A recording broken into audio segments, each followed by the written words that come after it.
Get ready to blast off because we are here in Colorado Springs for godlike mountains, out of this world fun, and a close encounter with the furry kind. It's all coming up next here on Out West.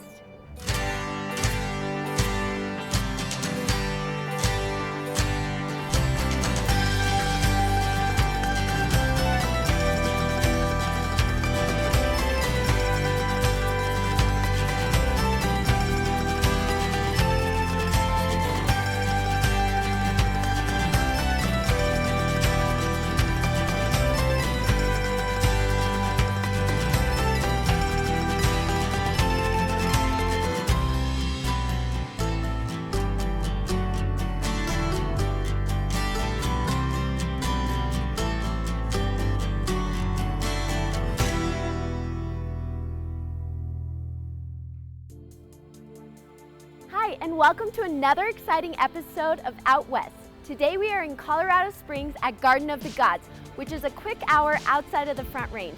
If you're looking for a getaway, this is it.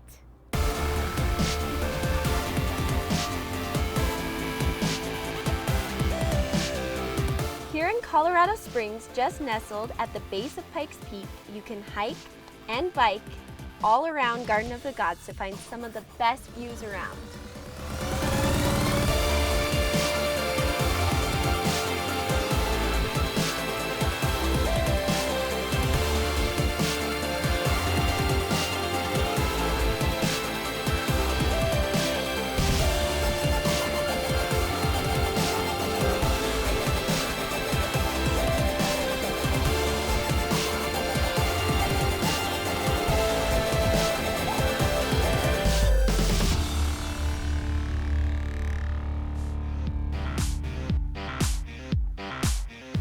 We're here at the Garden of the Gods Visitor and Nature Center to learn a lot more about this historic national park. Let's go!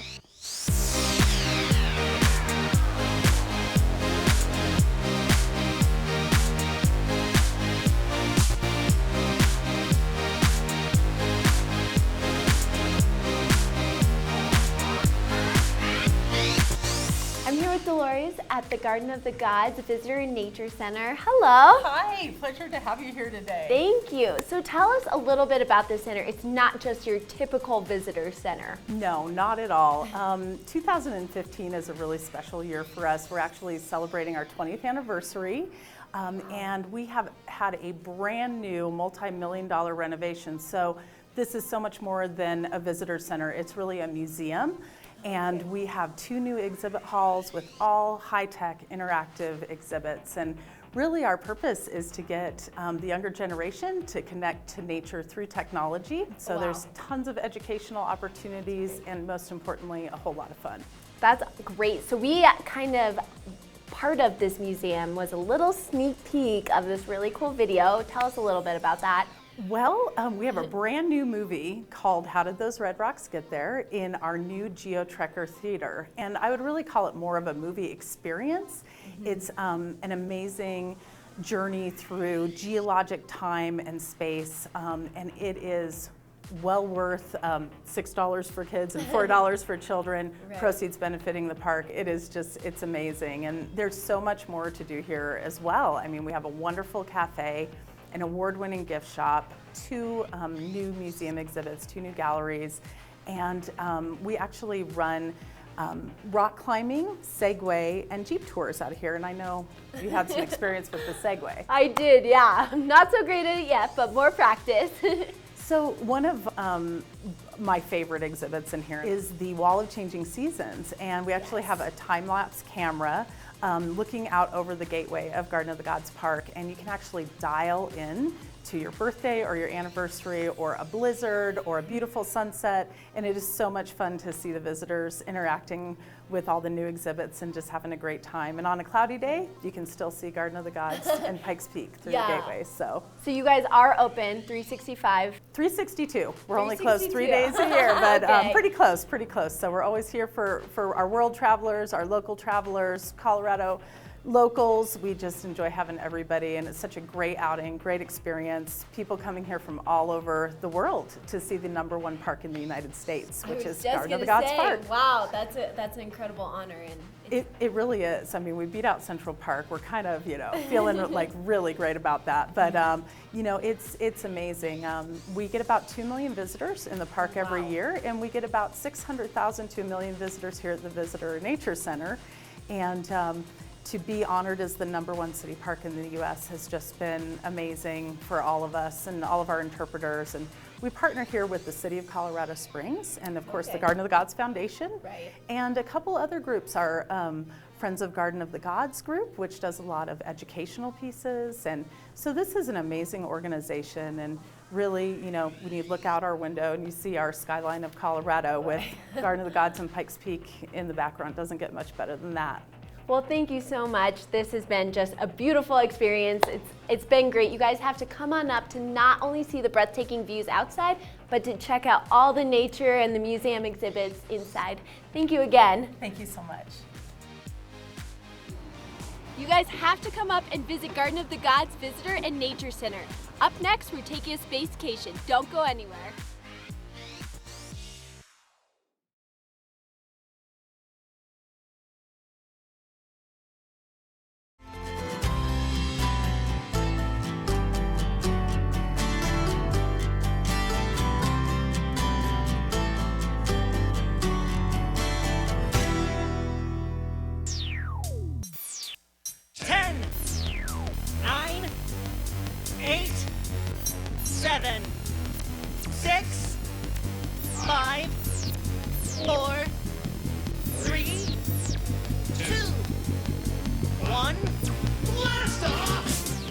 Here at the Space Foundation, one of the most out-of-this-world places located just 5 minutes away from Garden of the Gods here in Colorado Springs. With us is Brian. Hi, Brian. Hi, Maddie. Nice to meet you. Nice to meet you, too. So tell us a little bit about the history of the Space Foundation.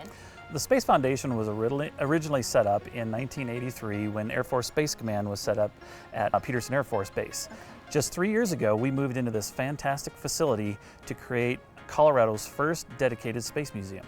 Oh, that's so great. So you guys not only have exhibits, but you also have events. What are some of the upcoming events you have going on? The first Saturday of every month, we have Star Days, where we have special activities for families. And then we also have Tinkering Days, where people can come in and do special projects, make some great things to take home with them. That's great. So upcoming events, definitely head up for those. What are some of the exhibits we can find today? Well, our crown jewel is Science on a Sphere. It's a 6-foot diameter globe that we can project various images on. We have about 500 different data sets, whether it be the planets, moons of the solar system, Earth, plate tectonics. So we can do a lot with that. We also have a Mars robotics laboratory where people can drive rovers on Mars. And then we have dedicated exhibits that stay at the Space Foundation, but we also have traveling exhibits that come and go, and those are always changing, so it's important to keep coming back and check those out. That sounds great. Well, the Science on a Sphere sounds really cool. So if you don't mind, let's go in and check that out. Absolutely, let's go. All right.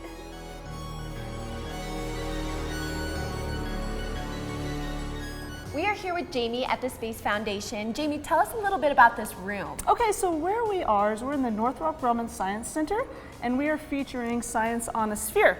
And what we're seeing here is a 6-foot diameter globe. And this is what Earth looks like from space. So this is called the Blue Marble.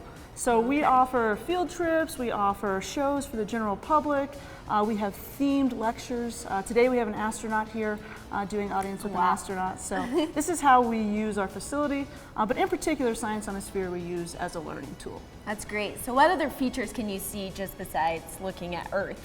Okay, so we can do a full-on tour of the solar system, but let's show you Earth's only natural satellite first. So what we're seeing here is an image of our moon, and one of the interesting things about our moon is that we always see the same side of the moon from Earth.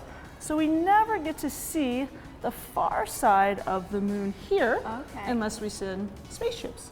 Unless we're in space. Unless we're in space, that's what we're going to see. So are these animations, pictures from space? What? Okay, so this is real satellite data. Okay. So this particular image came from a spacecraft called LRO.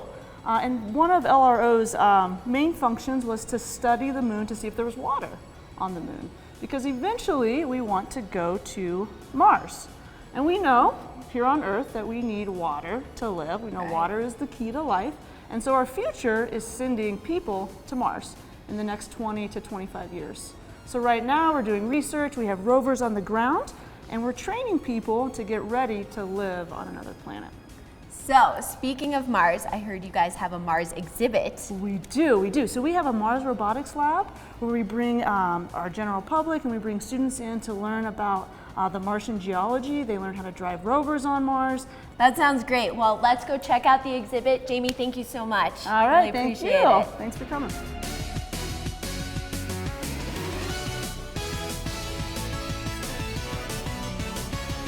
Hey, hi Manny. Hi. Leroy Chow. Nice to meet you. Nice to meet you too. So we are in the Mars yard. Right. Are we heading to Mars today? We are. Would you like to go to Mars? I would love to go to Okay, Mars. we want to drive a few rovers? Yeah, exactly. Okay, now first you got to get your equipment on, Okay. so I'll help you do that. Okay, I perfect. think the first thing you need to do is get this on, so we'll make sure it's all unzipped. Probably put your legs in first. Get your arms in. Thank you. Okay. Oh, nice. Zip up the front. Let's see, we'll get your boots. Okay. Here's the next. Do astronauts generally wear shoes into their boots? We actually do on the shuttle, on the launch entry suit, we would put on our separate boots. But for the EVA suits, when we actually go out for spacewalks, they're actually they are separate, but they're integrated into the legs, so we kind of put them all on at once. Next, we'll get your harness on here. There we go. You probably get, I'll hold the helmet while you put that part on. Okay. Is my head gonna... How's that? Does that fit okay? Good, yeah. All right, you're looking pretty good. Good. Let's head on in. All right.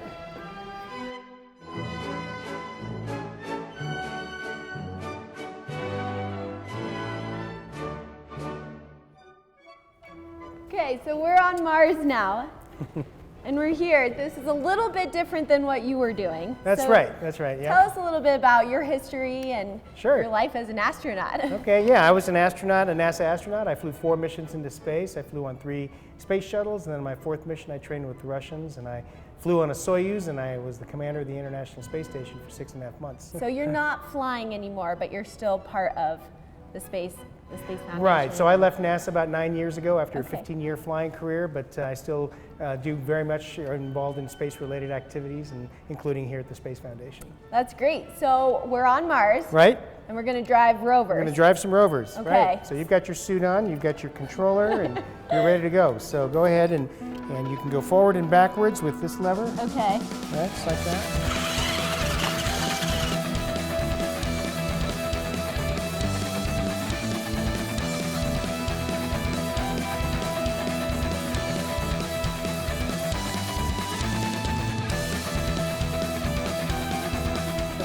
Hey, you're a pretty good driver. You're natural. Yeah. Maybe on Mars, not so much in my car.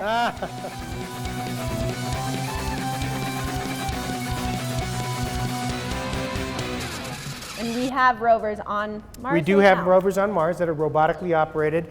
They're teleoperated from Earth, so in a mission control center at the Jet Propulsion Lab, we have teams of engineers and scientists, and they will program each move and then send the instructions up to the rover, and then it'll execute it, and then they'll check where they are and take different measurements, and they pick their navigation points based on what kind of science they're after. Wow, well, thank you so much. This has been such a fantastic day at the Space Foundation. Looking forward to driving some more rovers. Come on up and visit it.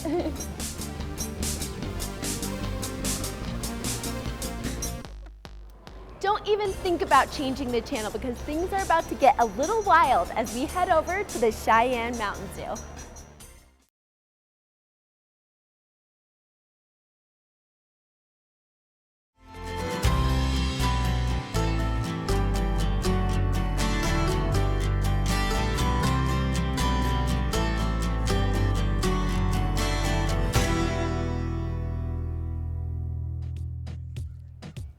Every city has a zoo, but none quite like the Cheyenne Mountain Zoo. Let's go inside, meet up with Erica for a safari in the spring.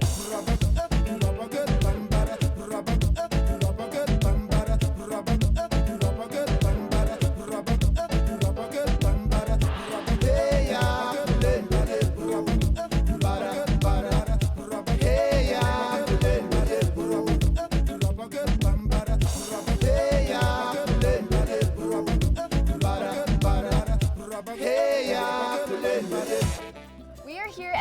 Cheyenne Mountain Zoo with Erica. Hi, Erica. Hi. So tell us a little bit about the zoo as a whole. Yeah, Cheyenne Mountain Zoo is open 365 days a year. We're open 9 to 5 each day with our last admission at 4 o'clock.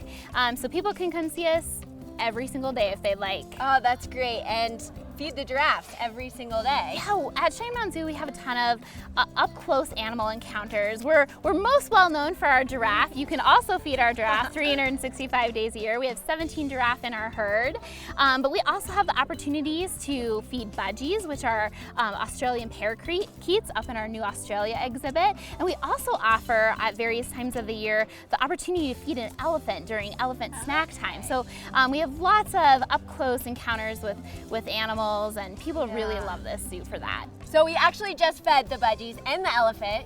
Crazy cool experience. I've never been, you don't have to travel to Africa to be this close to the animals, which is really, it's really cool. I actually don't know if they let you get this close to the animals in Africa. So yeah, it's definitely a unique experience here at Cheyenne Mountain Zoo. And it's not just those specific animals. I mean, you guys really kind of open up the whole zoo for experiences like that. Yeah, people love going up to our Rocky Mountain Wild exhibit and seeing the grizzly bears. We have a lot of amazing demos that also give guests an up-close opportunity. Like our Rocky Mountain Goat Show is extremely popular. We have a lot of other opportunities. You can ride an antique carousel. We have a Mountaineer Sky Ride that'll take you right up to the top of the zoo. And you can also, with your admission, drive your vehicle up to the Will Rogers Shrine of the Sun. You guys also do events here at the zoo. Tell us a little bit about those events. We have many events throughout the entire year. Boo at the Zoo, Moonlight on the Mountain. So we have adult events and kids events all throughout the entire year. People especially love visiting the zoo during Christmas time. We have Electric Safari. People really get in the holiday spirit during that event. So we have many events that people can experience at the zoo. That's great. And if I'm coming up here in December, I'm still going to have the same experience as a July day. Yeah, July, it's a little bit warmer than in December, but yeah, it doesn't matter if you visit in July or December, you're gonna get to see animals. You're gonna see animals outside. We do have indoor enclosures for them as well, so if you don't see the giraffes outside in the winter, you'll get to still feed them inside. So yeah, outdoors, indoors, you'll get experience it all still, whether it's summer or winter. You guys also have a huge effort in conserving and basically looking out for these animals in the wild. Yeah, so a big part of visiting Cheyenne Mountain Zoo is that every single time you visit Cheyenne Mountain Zoo, you're actually contributing your dollars to conservation. So 1/4 from every single admission goes to a program we have called Quarters for Conservation. So the first thing that you do when you enter our gates is you pick one of 6 species that you want to vote for, and that money goes directly to field conservation, which is an amazing thing to know that just by visiting the zoo, you can not only fall in love with our animals, but you're helping animals in the wild. Definitely, you guys have to come over, check it out, see all the ways that you can help conserve and give back and really keep these animals around and thriving. Yeah, we're really excited that people can see them up close in the zoo, but that we're also making a huge impact worldwide. That's great. So you guys are also not only focused on the conservation of giraffes, but also apes is a big thing for you. Yeah, we have a big program that focuses on orangutans and the palm oil crisis, so people can learn a ton about that on our website at cmzoo.org/palm oil. But also located in our primate world is not only orangutans, which you can learn how to conserve, but our gorillas. Great, and you guys have all the social media too? Yeah, people love our Facebook account. We do a lot of fun things on social media. So you can find us on Facebook, Twitter, Pinterest, Instagram is extremely popular, so find us. Definitely we will. Erica, thank you so much. You guys, this is one of the most spectacular places I have been in Colorado. I have loved this experience and can't wait to come up and visit again. Thank you. Thanks for coming.